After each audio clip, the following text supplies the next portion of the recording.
Hi everybody, today we're talking about resumes. So basically, what is a resume? It's an employer's first impression of you. So unfortunately, first impressions a lot of times employers get from potential employees is paper. So we have to be as careful as possible to be very professional so that they form that interest and want to meet you in person and actually be able to talk to you and know who you are. It's a way to capture their attention. Unfortunately, with resumes, for a lot of companies, they don't give you a lot of time to capture their attention. If you don't make a good initial impression, they may throw your resume away and move on to the next.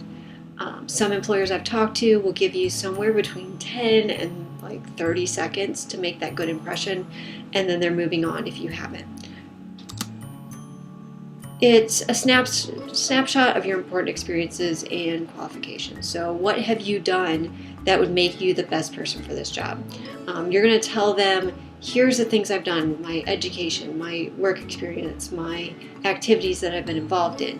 You're not giving your full life story, but a little bit of a taste of what you've done in the past. And we'll look at some examples so that it makes a little bit more sense as to what that would look like. The purpose is to get you an interview. That's usually the next step, and then the process is actually meeting face to face. But some employers, they have a whole pile of resumes sitting on their desk and they don't have time to interview everybody who's interested.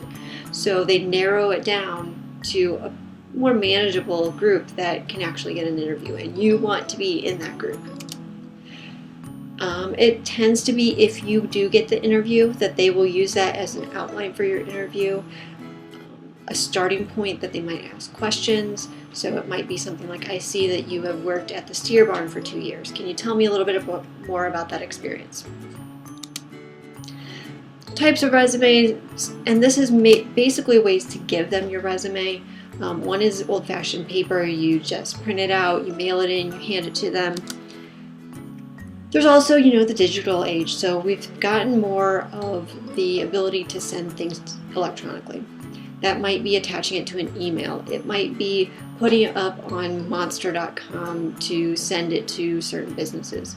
In those cases, when you're using an electronic format to send them your information, you want to make sure it's fairly plain text, because if you have a lot of fancy formatting, depending on how they view it when they open it on their computer, it may or may not really look the way you want it to. So you want to make sure it stays professional from one formatting and one computer to the next. Online, it used to be quite a few years ago that they would say, when you're looking for a job, you create your own web page, you post your resume on there, and then you give the employer your web address, and they go on there and they can find it and they can see all this information about you. The problem with that is they have to make the effort to actually go find it, and if they type in the address wrong or they don't get sent directly to where it might be, they may not look at it. So you want to provide it to them so it's very easy for them to find. They shouldn't have to go look for it. Formatting wise, 3 basic formats. The first one is a chronological format. Chronological format is focusing on your work experience, and it's putting it in chronological order from the most recent, and you go backwards. It's great when you have a lot of experience in that job. So it's good for a working professional who's in a position that they're planning on staying in that same field, just a different job. So for example, my sister-in-law she's a nurse, and she was looking for a job. She was in a hospital and she was looking for a job. It's still in the nursing field, but a different place. So she had a lot of experience in nursing, and that would transfer from one nursing job to the next. So a chronological resume would work. A second type of format would be a functional resume. It highlights your skills. It's a lot of times used for somebody who's doing a complete change of career fields. They started in one area and now they're moving to a completely different area. So, for example, if you were a nurse and now you want to go into criminal justice, probably not a lot of skills that would transfer over, but you probably have gone through more education and more training that you can highlight the skills you've learned through that education and training. Now for you guys, a combination works the best. It looks at and highlights your work experience. It also highlights skills, because a lot of times, especially for high school students, you don't have a lot of work experience that you can highlight, and even if you do, it may not be directly related to the job that you're applying for. So this shows the work experience you have, but it also can communicate the skills that you have that could help you on that job. So this combination is best for students.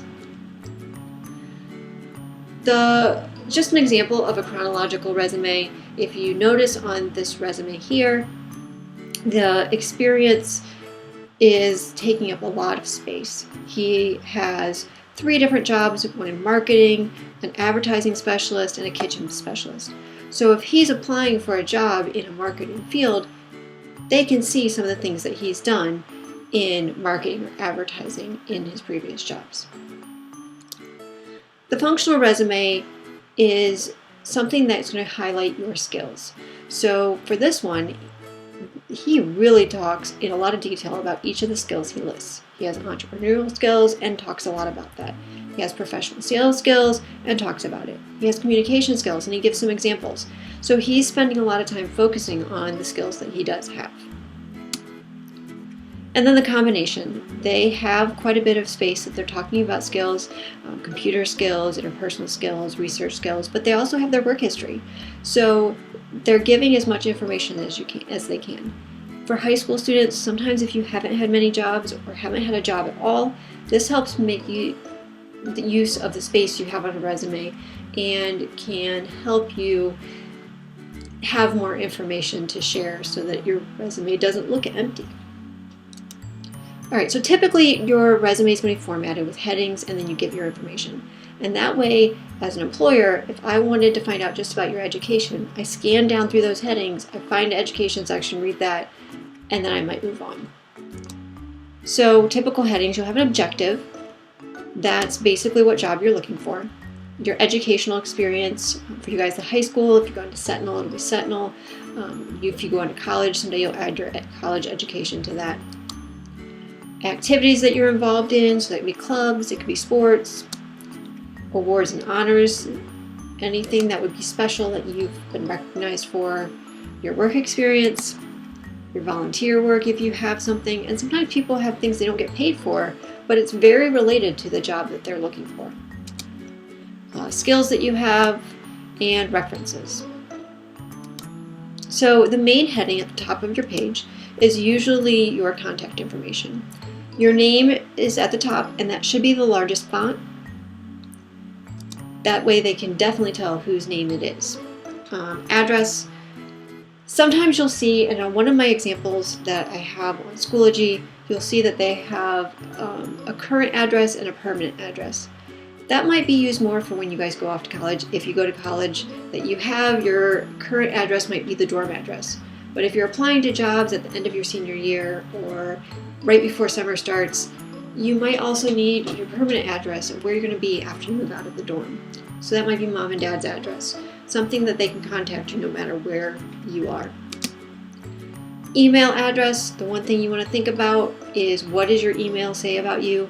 If you created it back in middle school and it was some nickname or something crazy, it may not have the most professional image.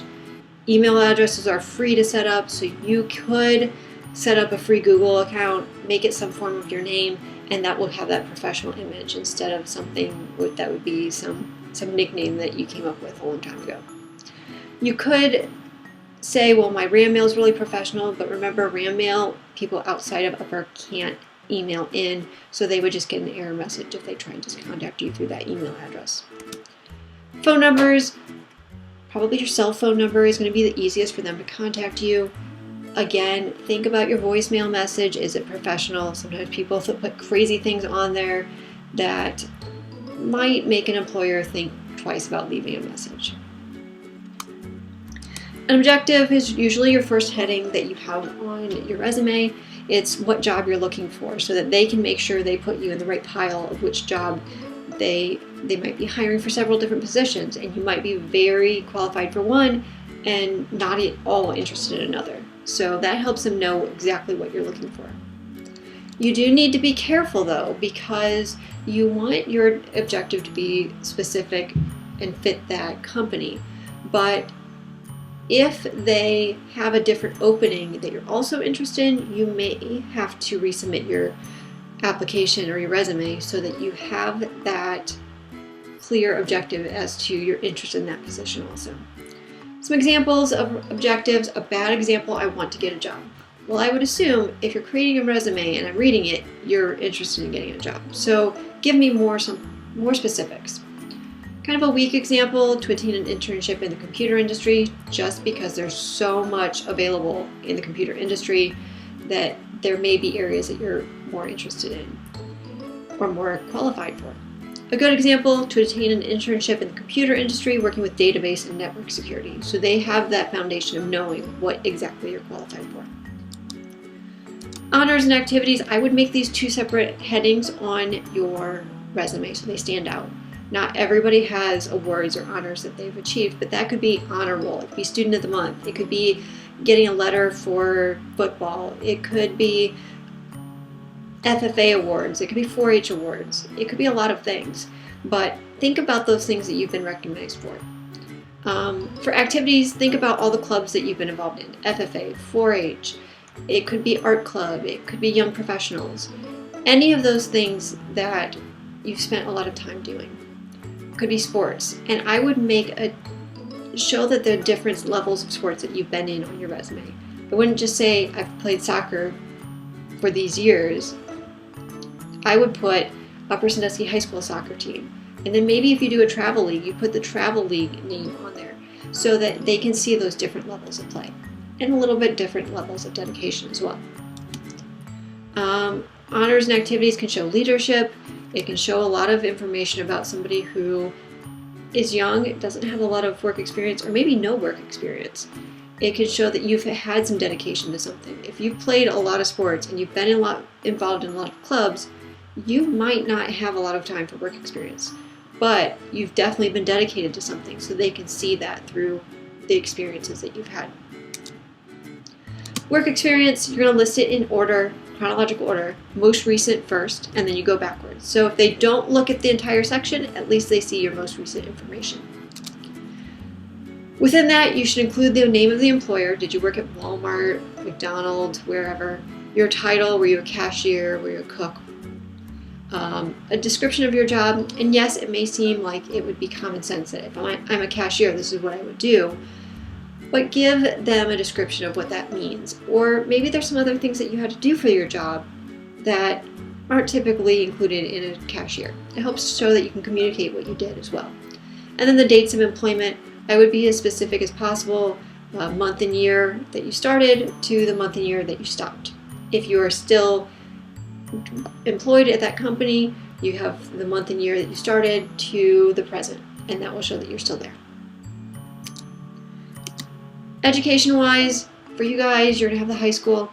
If you go to Sentinel, you'd have your vocational school. Give your expected date of graduation so they can see how far you are in the track of being able to be done with that program. You can include relevant courses, and I would suggest that you give some examples of courses that you've taken. I would not list every single class that you've ever taken at the high school. That's probably a lot. But if you have things you're proud of, or things that would relate to the job, or higher level classes, those would be some things that you should list on your resume under the education section. Now for Sentinel, you're going to list the high school, and then separate schools, so list it separately, you'll list Sentinel's information. And for your courses, maybe it's certifications that you have. It would also be the program that you're taking at Sentinel that you would want to list there. Skill-wise, you want to emphasize job-related skills. Things that could go for any job. Might be computer skills, it might be communication skills, it might be skills that are specific to that job. Again, if you go to Sentinel, maybe you've learned specific skills or had certifications that you could talk about, but try to help them see what skills you have that would transfer to that job. On Schoology, I have posted a document that shows some examples of skills. Those are things you can use to make it your own. Don't copy it word for word, but make that your own, and sometimes that gives some ideas of what you could use as skills anyways, but don't just copy that word for word. This might be a little harder, but when you put it in order, you basically want it to be in an order that you want them. What's the most important skill you want them to see? What's the skill you're most familiar with? So that order of familiarity. Again, if they only look at the first skill or the first couple skills, they're gonna see the ones that you want them to see. And if they look at the whole thing, great, they see all of the skills that you have. But highlight what you want them to see first. Reference-wise, on a resume, you're going to put available upon request. You don't want to take up the room to put all the contact information for those people. You're going to put your contact information for your references on a separate reference sheet. Use the same heading you put on your resume, and then give their contact information there.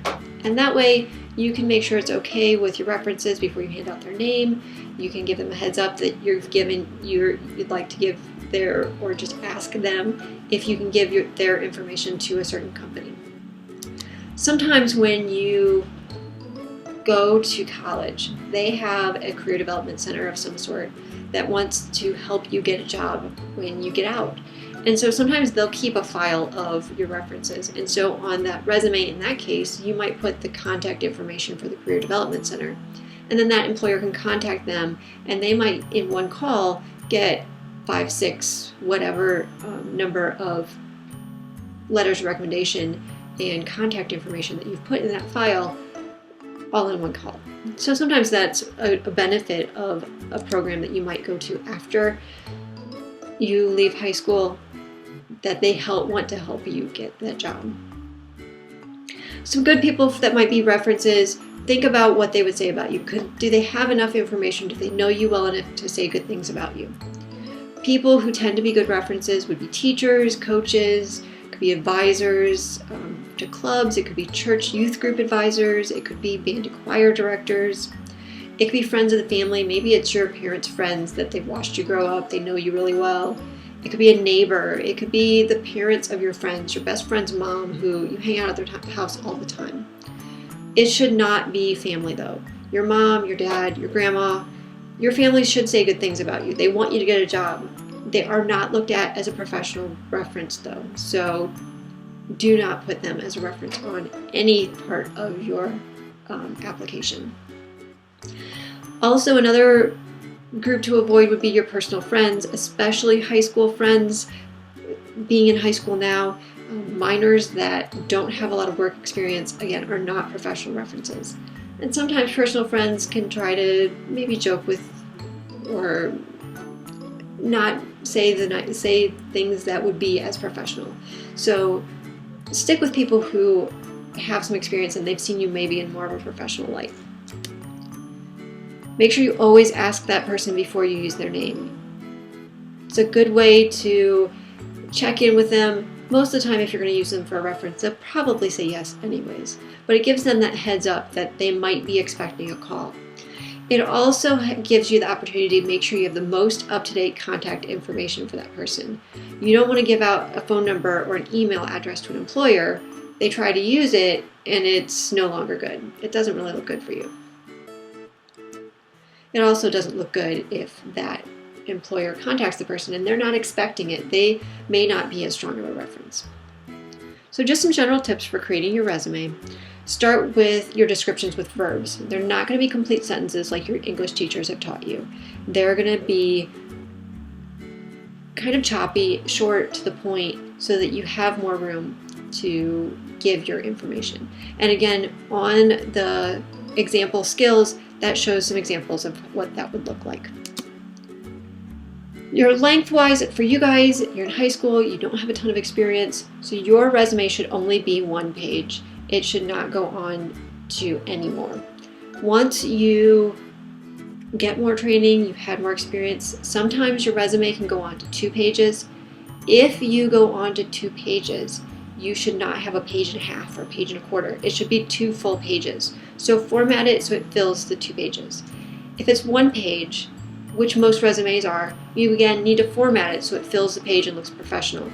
You don't want it to be half a page or look like there's a lot of blank space. Play with the formatting, make it look nice, make it fill the page.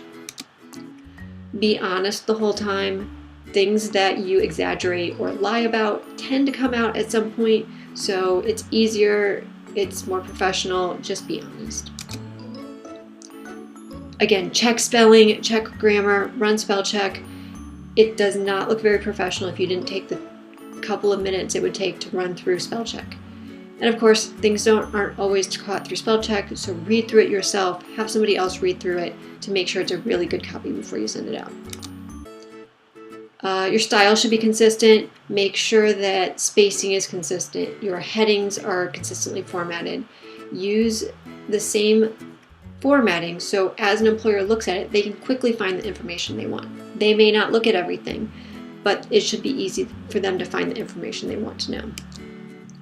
Sentences might be choppy. They're going to be short and to the point, but that helps give you a little bit more space to show what you've done.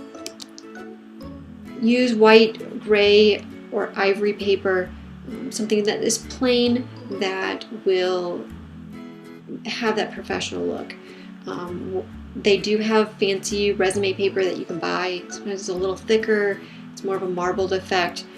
It tends to have a professional image. Again, you can use white computer paper, just make sure it's a nice crisp copy and it's a crisp printing too, so that you don't have smears or anything from the printer. It used to be that they would recommend you use bright colors because it would stand out in a pile. Not really the easiest to read if you have a neon pink piece of paper to have your eyes really focus and be able to spend a lot of time looking at that. So more of a neutral color is best. So your assignment now is to create your resume.